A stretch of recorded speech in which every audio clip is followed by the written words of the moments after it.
Let me take you back to 1991. I was in Year 12 and I was perfect. I was an A-grade student, school prefect. I made all the sporting teams, played my cello in the orchestra. I sang in the choir. By Western standards, I was a success, someone full of potential. So you can imagine how perplexing it was to find myself less than 2 years later in a hospital psychiatric ward being treated for anorexia nervosa. What went so wrong? How did I go from school prefect to psych patient? Essentially, I was struggling with big, uncomfortable, frightening feelings that I didn't know what to do with. I believed that if I worked harder, the feelings would go away. So I got to work, and I got busy distracting myself. My distraction weapons of choice were food and exercise. I found that when I placed my focus on food and exercise, I felt a sense of control and discipline. When I focused here, I felt safe. But with this as my only method of emotional pain relief, I very quickly became trapped in this tiny prison of rigid rules and weird, punitive behaviours. And I lost a lot of weight. Things really went downhill from there. By the time I was 21, my weight had dropped so low that my organs had begun to fail, and I was critically ill. Treatment back in those days for illnesses like eating disorders and depression involved something called cognitive behaviour therapy, or CBT. And some 30 years later, CBT is still one of the main treatment methods for these illnesses. Very broadly speaking, CBT is an approach where our negative thoughts are challenged and reframed into more positive ones. This didn't work for me at all. I spent 10 years receiving cognitive behaviour therapy, and really it only reinforced my belief that I was a lost cause. Even my thinking needed to be fixed.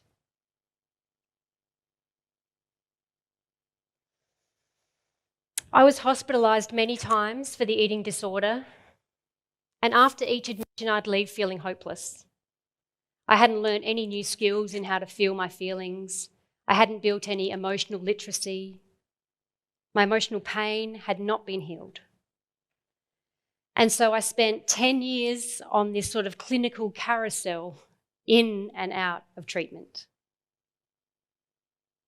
Until one day, I found something that changed everything. I'd been studying meditation for a while. I love meditation.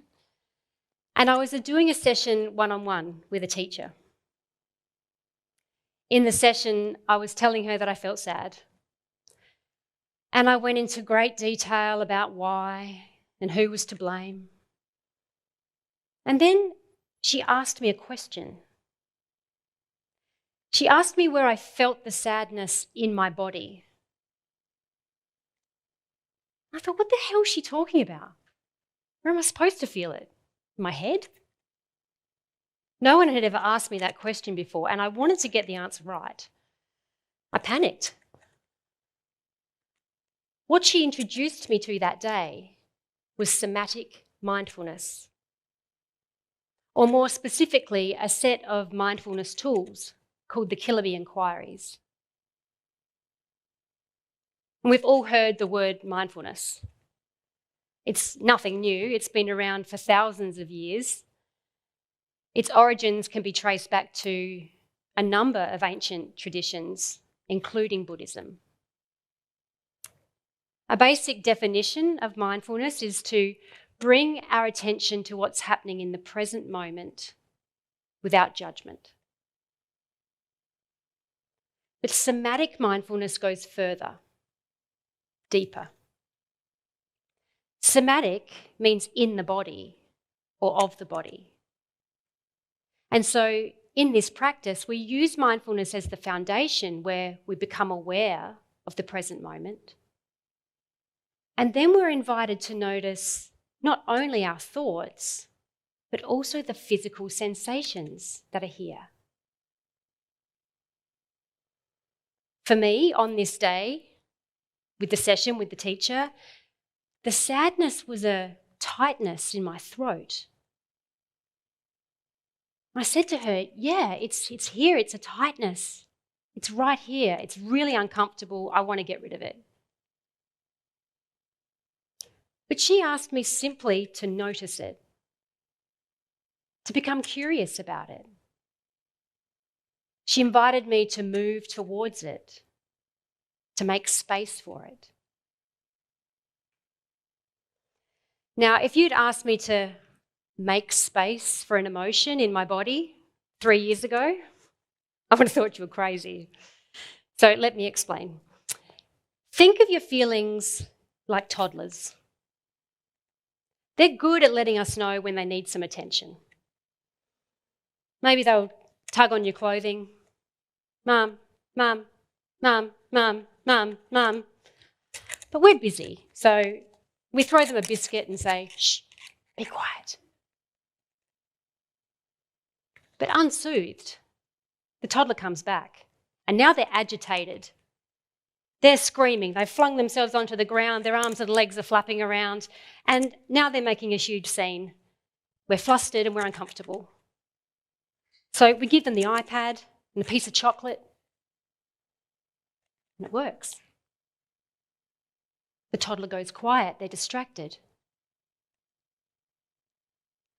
Until 10 minutes later, when you go into the bathroom and the contents of your cabinets have been upended all over the floor and there's the toddler painting your walls with some makeup.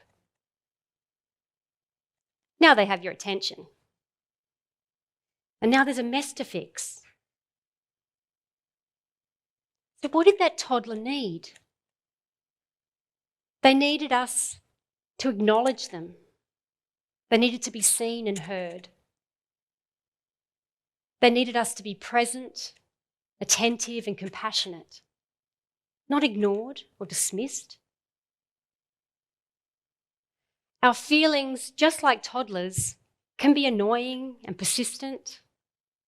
And let's be honest, sometimes irritating, but there is so much insight to be gained by leaning in to hear and understand what they're communicating to us. If you keep ignoring them, not only do you miss the insight, there's a price to pay. Now, developing an eating disorder takes avoiding your feelings to the extreme, but we all do it. The phone scrolling, overworking, couple of drinks to unwind, people-pleasing, perfectionism, addictions. These all point to ways in which we avoid being present with ourselves. Ways in which we'd prefer to seek some external thing to soothe and to comfort us. As a population, we are the most obese, depressed, medicated and addicted in all of human history. Rates of mental ill health are through the roof, especially in children and young adults. Australia has the second highest rate of depression per capita in the world. Our inability to understand, feel, and articulate our feelings is making us sick. We know from the work of researchers including Doctors Gabor Mate, Peter Levine, Bessel van der Kolk, that the body is where we store unprocessed trauma and emotional pain. And so it makes sense to return to the body to heal the somatic imprints of trauma. We can't talk our way out of it. We can't think our way out of it. We have to feel it with our bodies. I was one of the lucky ones. Anorexia has the highest mortality rate of any psychological illness. But I survived. I recovered from the illness when I was 27, and I went about rebuilding my life. To the outside world, my life, my body looked normal, but I wasn't fixed.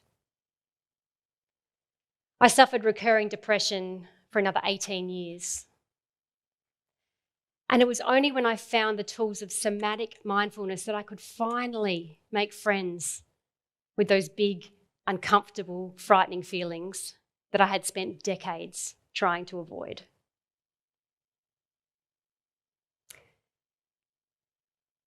Learning to feel your feelings is a teachable skill. I'm going to repeat that. Learning to feel your feelings is a teachable skill, and it might save your life.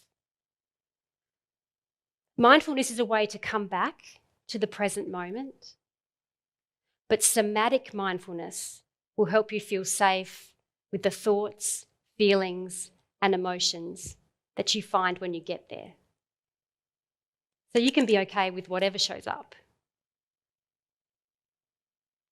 Start listening to your inner toddler, because ignoring them will make you sick. Thank you.